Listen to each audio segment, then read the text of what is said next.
দেখুন, আমি রাজনীতিতে যে রাজনীতিতে বিশ্বাস করি, কল্যাণবাবু বলেছে এখানে ঢুকলে মারবো, গুলি চালাবো, আমি উল্টো বলছি।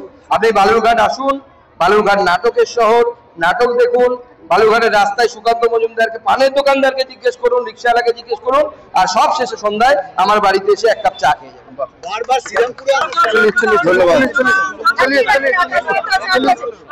আমার যেটা মনে হচ্ছে উনি বুঝতে পেরেছেন ওনার রিটায়ারমেন্ট আসন্ন, সেই জন্য আমি হাওয়া গরম করে কিছুদিন ভেজে থাকার চেষ্টা করছি। আমি তো পরিষ্কার আজকে উদাহরণ টেনে বললাম, শামশেরগঞ্জের দাঙ্গায় মমতা বন্দ্যোপাধ্যায়ের পুলিশ, কল্যাণ বন্দ্যোপাধ্যায়ের পুলিশ গুলি চালিয়েছে। আমার বক্তব্য একটাই, তৃণমূল কংগ্রেসের কথায় কেউ রাস্তায় নেমে রাষ্ট্রীয় সম্পত্তি, কেউ তৃণমূল কংগ্রেসের কথায় নেমে ট্রেন বাস জ্বালাবেন না।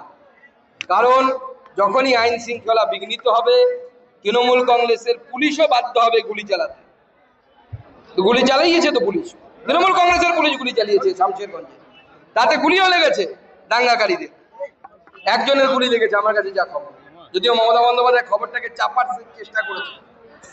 পরিষ্কার কথা, তৃণমূল কংগ্রেসের কথায় কেউ রাস্তায় নামবেন না, গণতান্ত্রিক পদ্ধতিতে আন্দোলন করুন, কোনো ধরনের হিংসায় আশ্রয় নেবেন না। হিংসা হলে রাষ্ট্রীয় সম্পত্তি বাঁচাতে কলকাতা পুলিশ হোক বা পশ্চিমবঙ্গ পুলিশ হোক বা অন্য কোনো বাহিনী হোক, তাকে গুলি চালাতেই হবে, এটাই নিয়ম।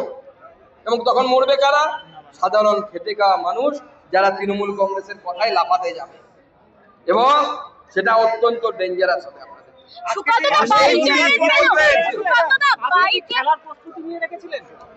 দেখুন, আমাদেরকে খেলতে ডাকলে আমরা খেলতে যাই, আমি খেলতে খুব ভালোবাসি। ছোটবেলায় ফুটবল খেলেছি, ক্রিকেট খেলেছি, কাবাডি খেলেছি, প্রতিদিন টিফিনে কাবাডি খেলি।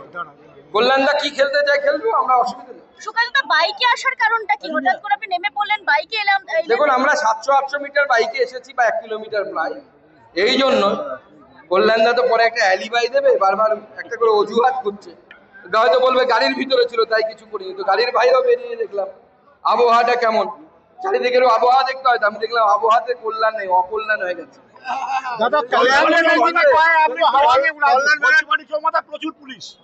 দেখুন, পুলিশ কি করবে তাদের ব্যাপার, আমরা পশ্চিমবঙ্গের পুলিশের উপর খুব একটা ভরসা করি না। আমরা জানি আমাদের আত্মনির্ভর হতে হবে, তো আত্মনির্ভরতার জন্য যা যা প্রয়োজন আমরা ব্যবস্থা করেছি।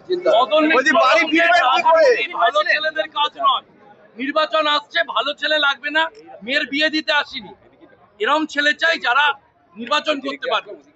দেখুন, মদনদা তৃণমূল কংগ্রেসের সিনিয়র লিডার, এই বিষয়ে তো কোনো আপত্তি নেই, মানে সন্দেহ নেই। মদনদা তৃণমূলের আসল গুমরটা ফাঁস করে দিয়েছে। তৃণমূল কংগ্রেস কিভাবে ভোট করায় এটা কিন্তু মদন মিত্র বলে দিচ্ছে। কি কেন বলছে সেটা আমরা জানি না, টিকিট পাবে কি পাবে না এই নিয়ে কোনো দ্বিমত আছে কিনা, কিন্তু তৃণমূল কংগ্রেস যে কিভাবে ভোট করায় সেটা কিন্তু মদন মিত্র বলে দিচ্ছে।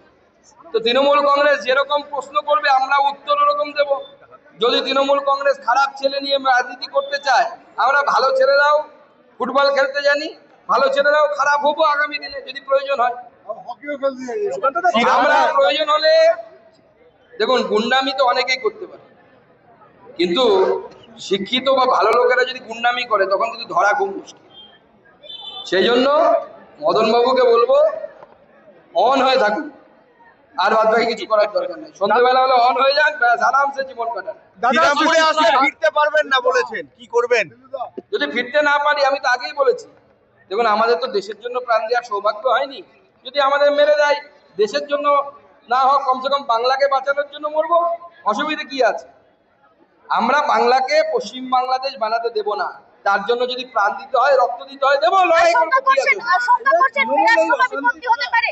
আশঙ্কা করছেন ফেরার সময় বিপত্তি হতে পারে? দেখুন, আমরা আশঙ্কা করছি না, আমরা যা হবে তা সামলানোর ব্যবস্থা করব।